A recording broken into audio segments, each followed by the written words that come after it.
Yo, what's up? We are back. Got a couple of manga reviews to do. So, One Piece was on break. So we had My Hero, JJK, and Black Clover come out. And My Hero is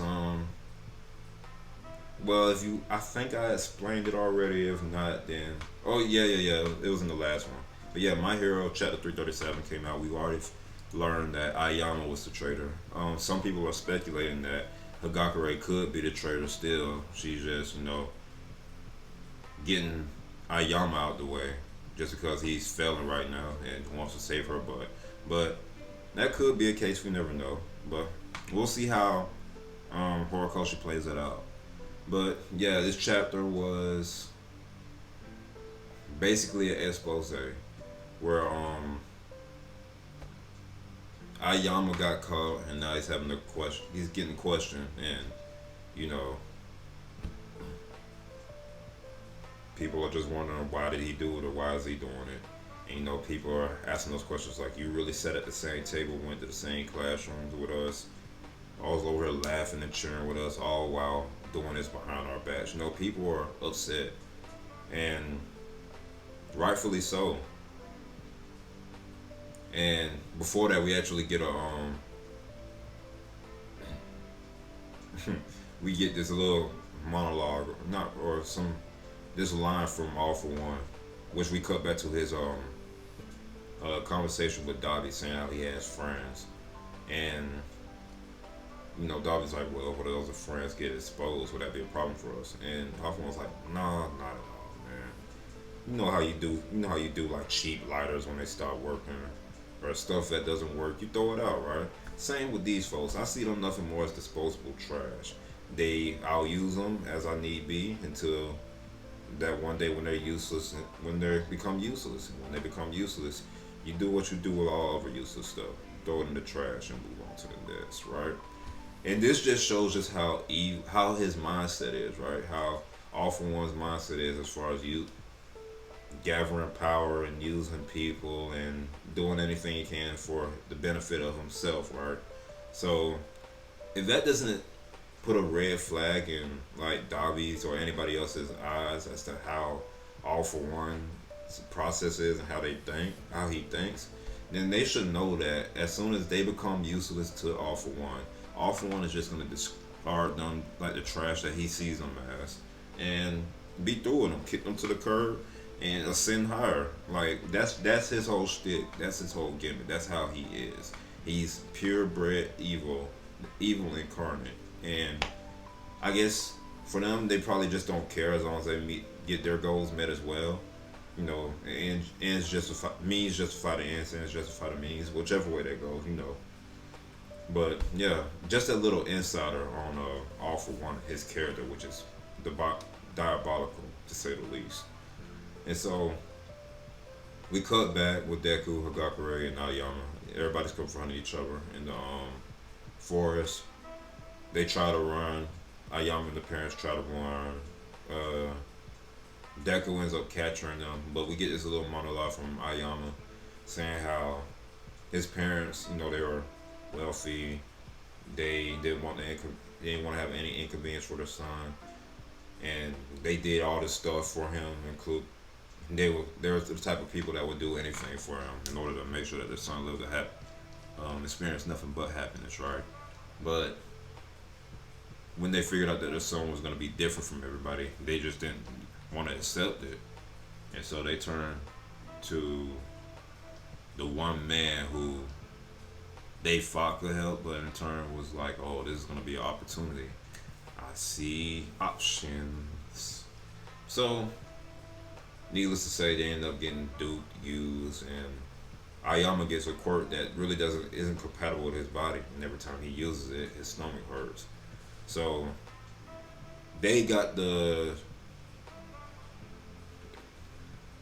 lack of a better term, they got the shit end of the stick. So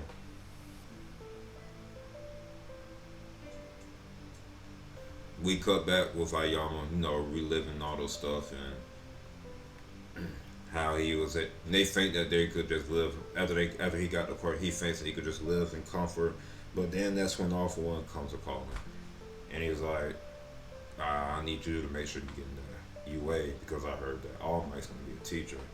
I need you to get in UA. I need you to tell me when the class is isolated. I need you to do all of this stuff. I need you to tell me when the door is isolated. He's been getting orders from that point on, ever since then. And now they're telling him, like, you tell me what a training camp will be during that time. Tell me when Midoriya is isolated. You know, stuff like that.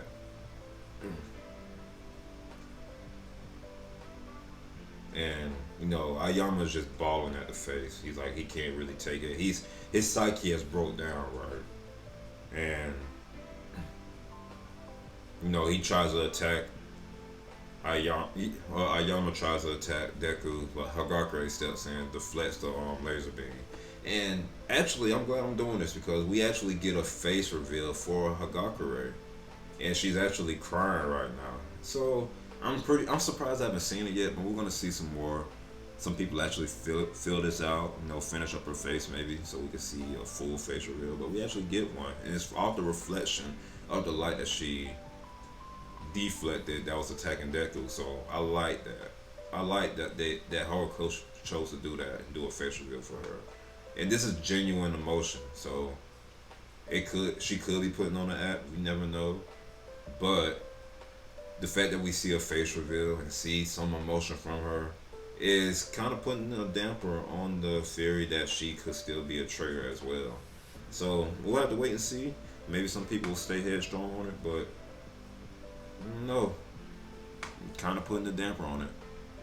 But yeah, Deku ends up capturing all of them. They end up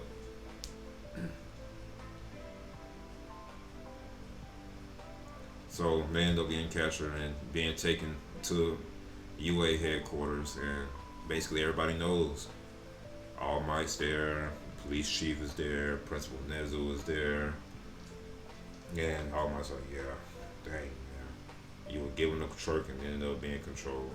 Sounds all too familiar. And you just see this sad face for All Might. He's like, dang, if only I had known. He's probably in there blaming himself like he usually does. And you know, Principal Nezu's like, yeah, we're gonna have to tell him, go. We got some questioning to do. And everybody's like, nah, we not going anywhere. We're staying right here. He was just as much a classmate as all of us, so we need to know. And you know, everybody's questioning like, if Hagakure didn't expose you, what did you plan on doing? Tell me this is all a lie. Why are you doing this? And you know, Bakugo states the obvious: a quirkless child given a quirk. Sounds like somebody we know.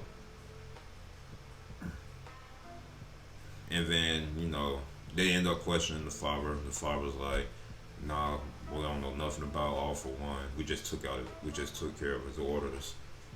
And if we did not, we would be killed. If we lied, we'd be killed." And police chief's like, how do you know this? Well, he showed us examples of the people he's killed for, you know, disobeying him. And we didn't want to end up like that. So we followed him and did everything we were supposed.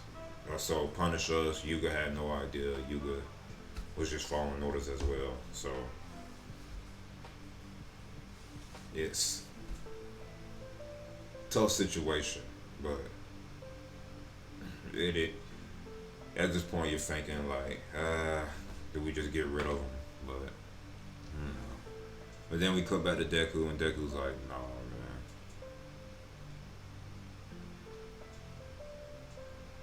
Why did you like? Nah, man. I hear you, you know, talking and saying how you're despicable and you're this, that, and the third. But like, nah, man. Why did you help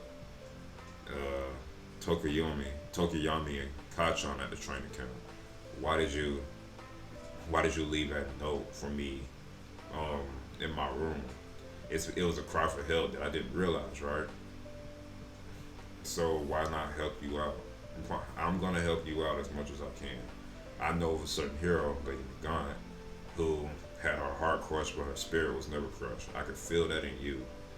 So I'm extending my hand, and I'm gonna tell you that you can become a hero too, even if you've done bad. You can still become a hero. He's reaching out that same hand that All Might has reached out to him in chapter in the beginning of the series, right? Which I think is really, really, really dope. And I love that parallel right there. So it's and it's also leaving up an opportunity for them to use All For One's pawn against them, if they can, if All For One hasn't realized it yet. But it's giving them an opportunity to turn the tides. So let's just see how this goes, man. It's shaping up to be, a very dark but maybe very hopeful arc, and it's only getting better from here. So let's just see how this goes, man. But let me know what y'all think about this chapter. If you like it, if you dislike it, if you like the events, if you still believe that, Hagakure is still a traitor. Let me know in the comments down below. Like the video, follow me if you want to. If not, then that's cool. Subscribe. Share the video if you want to, man. I surely appreciate it. Appreciate your views. And yeah, catch you on the next one. Peace.